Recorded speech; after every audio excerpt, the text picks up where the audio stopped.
and welcome to Champion Reviews.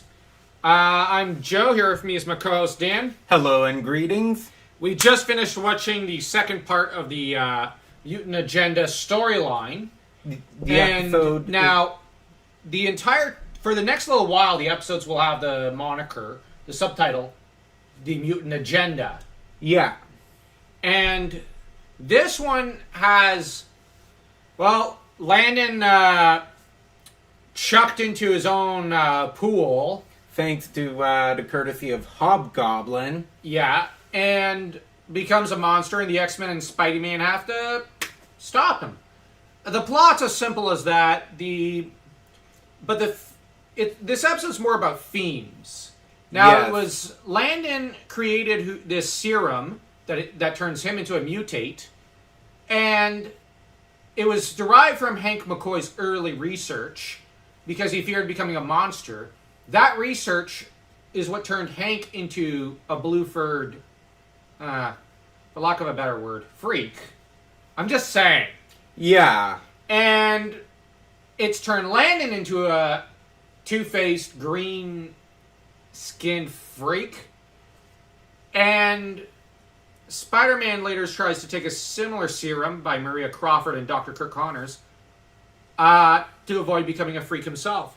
Now, I actually think that there's a theme here that Peter should not have put his trust in their science, but should have... Who's the leading expert on Peter's DNA? Peter, in this series. So who should he have put his faith in the science of? Himself.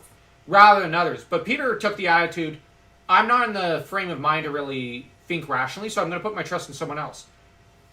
Rather than trying to calm down and think the problem through. Mm-hmm. But that's my opinion. But the other theme here is men becoming monsters when they lose control. Yeah. And there's a lot that you could say about this being very Jungian. I just mean with your shadow and whatnot. Mm-hmm. Landon is a shadow to Hank, but just as the blue form and the green form for Hank and Herbert is a shadow to the men themselves. And the man spider is to Peter. Mm-hmm. Just as the Venom symbiote form was a shadow to Peter himself. Like, that was his previous shadow. Now he's found a stronger shadow in a way. A scarier one. But the battle basically involves them draining the electricity from Landon, trying to chuck it up into the air. That doesn't really work too well. They drain him of a lot of energy, but then he's still too big and too fat. So, I mean, he does have to challenge the Kingpin. Yeah, and I think it's Gwendolyn or something like that, who's his assistant. She turns out to be a powerful telekinetic who takes control of the Blackbird, all the while also holding them up as best she could until Landon passes out and returns to a semi-human form. And, well, half human, half whatever he is, mutate. And the Blackbird lands peacefully thanks to Cyclops, Beast, and Spider-Man's efforts. Mm-hmm. Now, another thing I noticed in this episode was that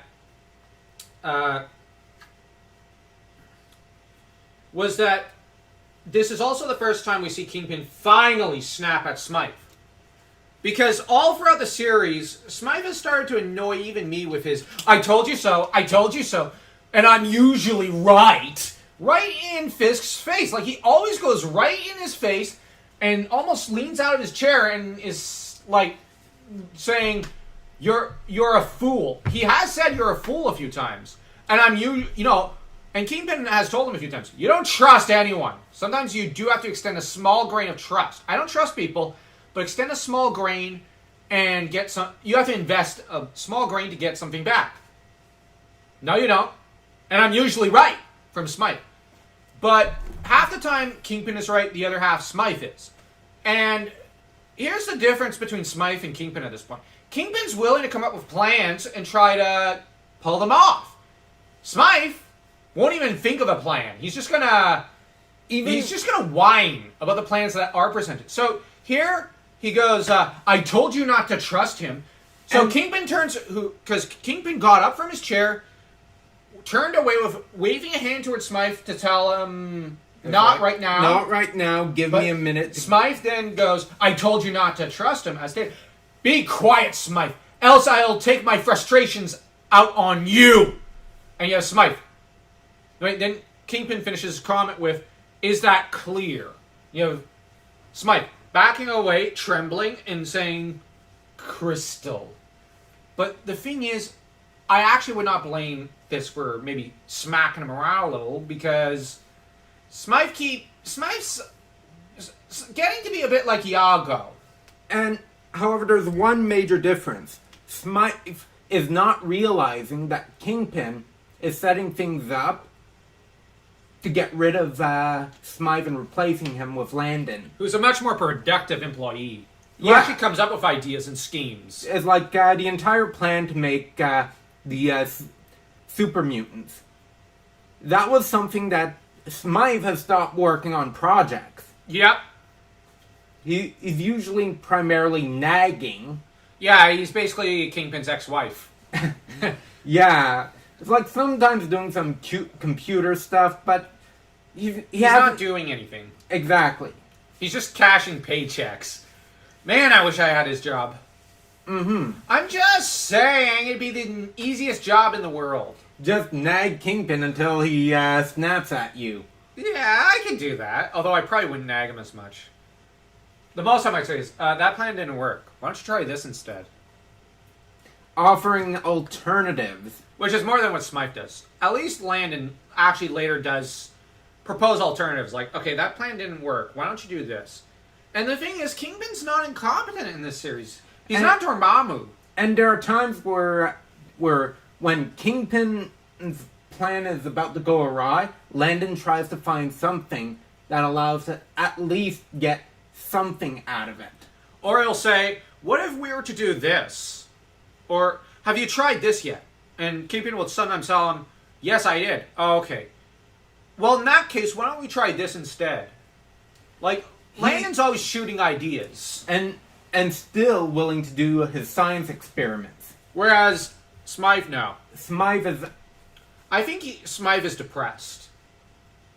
Mm-hmm. He's basically a slave. Yeah. But he did it to himself. So, yeah. Actually, this episode was near perfect. If you want another really good version of it, I would suggest reading Dan's Spider-Man fanfic, Third Time's a Charm. If you like this video, like, share, subscribe, and leave a comment, and we'll rate this. I will at least rate this a 3.5 stars. 3.3 stars. Still solid. And next time we'll be reviewing Morbius, Part 1.